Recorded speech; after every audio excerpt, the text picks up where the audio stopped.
back to another exciting week of things continuing to happen. Over these past 5 trading days, the S&P was down 1.16%, which was mild, I suppose. The Nasdaq down 0.48%, which was actually pretty good on Friday with a nice recovery. And since week start, with the Russell 2000 down 0.68%. And this is interesting, where the ones that have been beaten up the worst seem to have the best week last week. The FTSE 100 was in a similar mold, down 0.55%, and the German DAX down 0.76%. But let's check out China, the Shanghai Composite up 1.37%. And we have a year-to-date of 4.81%, and even with some economic troubles beginning to show in China, and some I'll address later, this has been a pretty good stretch overall. But now looking at US rates, there weren't too many major changes.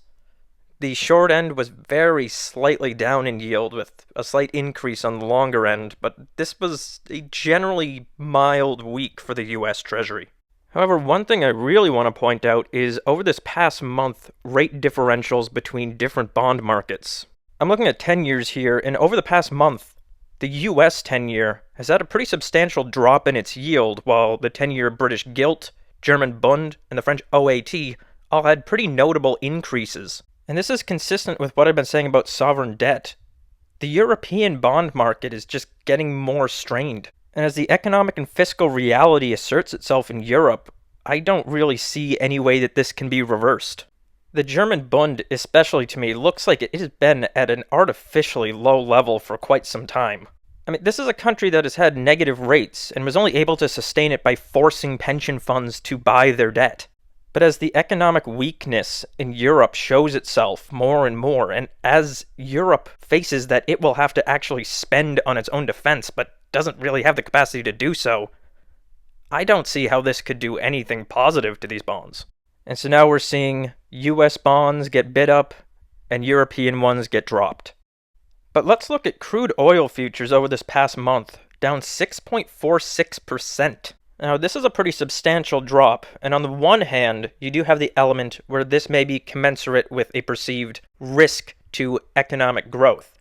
But simultaneously, this also does put some ease on the consumer. And I want to look at some more commodities, since there were some other substantial drops over this past month.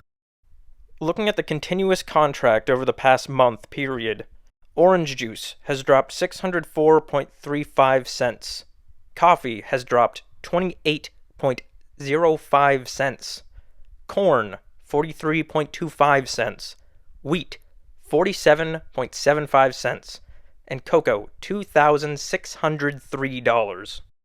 These are some pretty substantial drops. Now, this isn't across the board for commodity futures, but is particularly present in the agricultural sector. And what's notable is that in many cases there is supply improvement.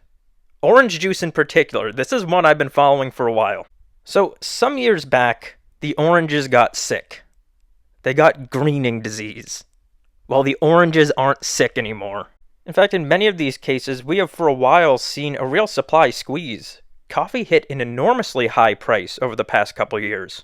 Now, we can't say for sure where these prices are going, but to be able to see this easing right now in the market could at least be a sign of some easing on the consumer. Now, my concern is that amid larger global economic weakness, we might see a demand drop, pulling the prices down. However, as in the case of orange juice, if we are able to get more supply back online, that would be a very positive indicator for the consumer. Then we had the big egg price story which this thing is just getting memed like crazy. But to say something that isn't actually that deep of an insight, it is a reminder that we are still very much beholden to the conditions of the natural world, and our food gets sick. And on the other side of price movement, we saw another up move in gold, 2.63 since the start of the week. And I have the sense that we are not done with gold and silver. In this environment where global currencies, central banks, sovereign debt, and collateral are all in question, there's more of a need for hard assets now than in decades. And many bankers and world leaders seem to agree. But now, going on to the stories of the week, the Russo-Ukrainian war has entered a new phase of diplomacy. An American-led hope for a ceasefire has landed in Moscow.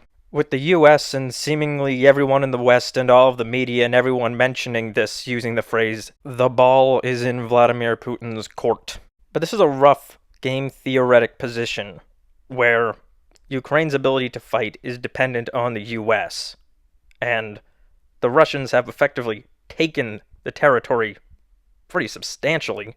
So everyone knows that Russia is in the stronger negotiating position, and the Ukrainians know that everyone knows that they rely on the United States, leaving the only real other option to be for NATO to engage directly, which would run in contrast to the whole goal of this diplomatic endeavor in the first place. So I really don't know what can be obtained from this. However, it will give information to both sides.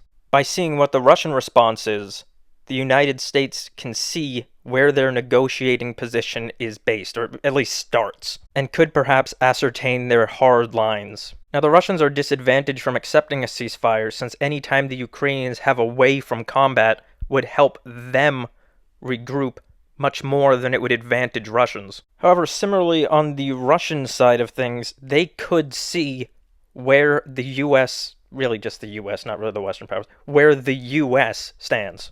So I don't expect a huge amount out of this particularly, but this does look like both sides trying to get an understanding of each other's needs and their game theoretic position, and that is really quite positive.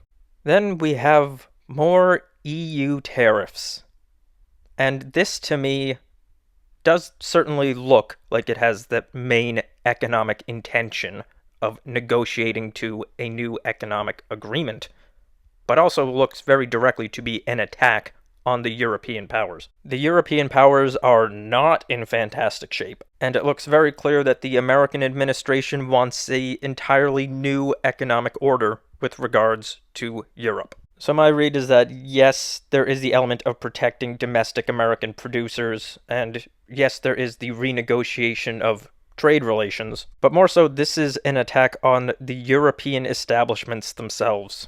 I don't know if there's much market action here besides trading on wine and spirit producers, and it could certainly be something for the guys who trade wine directly. But to me, the macro picture of this is that the Trump administration now has shown that it is very serious about ending the relationship between the US and Europe as it was and building a new arrangement. Then we have the budget negotiation in the United States, in what looks to be reaching a resolution, and this is always going on. This is what it's been decades like this. What's my read on this? Legislators mostly show up to do nothing and make money off it. This is how it is. I don't have a huge amount of optimism for the legislature. But this spending is really interesting. Friedrich Merz, as well as other EU figures, including Ursula von der Leyen, indicating spending outlays for defense as, well, NATO seems to be entering a new phase. Great, good for you. Good self-defense. Where are you going to get the money? Where are you going to get the money to do that? You don't have the money to do that. It's not there. So they're kind of stuck with the print and break the bonds plan. And this again just goes to why I have zero confidence in European debt. Oh yeah, this. I wonder why this might be happening. But that's enough west. Let's check out our old pals to the east. The Hungarians do not want to send any more money to Ukraine. And unfortunately, EU voting is quite strict, so it looks like they're at an impasse. They can't keep funding Ukraine without the support of Hungary. What will they do? They'll do this. Just make it so Hungary can't vote anymore. The EU just keeps alienating more and more member states. It just isn't working for many of them anymore, and the more and more this becomes strained, the more the EU flails out. My bet, Hungary will leave the EU in the not-too-distant future. The EU is in a rough spot where its populations aren't happy and it knows it isn't working for its member states, but there's an enormous apparatus and sector that depends entirely on the EU's existence, so they're kind of stuck. And to this point in Romania, even more people have been kicked out of the race, and now former Prime Minister Victor Ponta has entered. And this chaos is just ridiculous. And my read is no, the Europeans don't care about social policy in Romania. They don't care about the domestic state of affairs. They don't actually care or think any of this is extreme. That is absolutely media cover. They don't care. To the Western powers, this is about one thing. What if Romania becomes friendly with Russia? And that they cannot tolerate. Because here's the risk. As the EU starts to look weaker, and the Russians show self-sufficiency and an increasing closeness with the Chinese, and the Chinese show strength, if you live in the Balkans or the Slavic East, and start wondering about your future, how many start wondering, maybe we should be friendlier with the Russians? Maybe we should do trade more with the Chinese than the European Union? And if those dominoes fall, it's catastrophic for the EU, but particularly for the British and the French. And Belgium that exists purely to be where the EU happens, which puts the Western powers and the EU in a bind. The EU isn't working for all of its member states. And how can it hold itself together when some of the more Eastern countries are starting to become friendlier with the Russians and Chinese? Sure, they could try to clamp down and force the states together, but that would only drive the Eastern nations away. And how do they prove themselves a guarantor of safety if that means spending money that they can't possibly have? This is a very, very troubling state of affairs for Western Europe. But now further over to the east, we saw inflation data drop in China, and what looks to be economic weakness. China's CPI dropped 0.7% year over year, and to China, deflation is now a very serious and real risk. For years now, China has tried everything it could to reinvigorate its economy, but it is still seeing deflation. And this really looks like the command economy is no longer under command. Economic reality has set in, and it can't just will itself to grow the way it used to. China has become a very large and very powerful economy, but with that has increased its complexity. I'm fundamentally not a China doomsayer, although I do see risks arising. But reality has really set in that it's in the same boat as the rest of the world. And unlike 2008, it just can't build a billion trains and have that solve everything. And too, Canada has been feeling weakness with a rate cut of 25 basis points from the Bank of Canada. And as much as this may hurt a Canadian sense of self-pride, tariffs from the United States are a serious risk to the country. Canada does depend very heavily on the United States. And I certainly don't mean to say that these economic conditions are due to the tariffs. The tariffs are quite new, and this has been a longer-standing issue. But now seeing the Bank of Canada respond, it is a clear signal that the weakness has been recognized. And so, as we see more economic weakness, more needs for rate cuts, and an ever-increasing tariff fight with the United States, a country that Canada is very dependent on, I am concerned about the state of the economy in Canada. So, looking at the big picture, bond spreads between the US and European countries are at the top of my interest. Europe has to spend more. They won't keep being subsidized by the United States, particularly in defense. But they are in a really bad financial position. And it is my contention that European rates have been artificially low for some time, particularly the German Bund. And the more that reality asserts itself, and the more the Europeans find they have to spend and spend and spend to maintain their position, the worse this looks for their bonds. The next is policy rates. The more the economic reality of the world asserts itself, I will be looking very closely at what central banks are doing as a response. We saw what happened in Canada recently, although I think that we will be seeing much more from central bankers around the world. Tariff realignment is also very interesting to watch, as yes, on the one hand there is domestic protectionism, but this also seems to be a much larger renegotiation of the entire economic order. And now vis-a-vis Canada, we seem to even have the Chinese showing their tacit support for the endeavor. This seems to me to be the beginning of an entirely new way in which international trade flows happen. And while it seems to me that most people are caught up in the short term and paying attention to the stock market, I would pay very close attention to where these tariffs end up getting applied and what the negotiation seems to be, as this might give an early indication as to exactly what the new global trade order looks like. And that is good predictive power for markets. And as always, the resolution to the Russo-Ukrainian war is at the fore. War at the fore.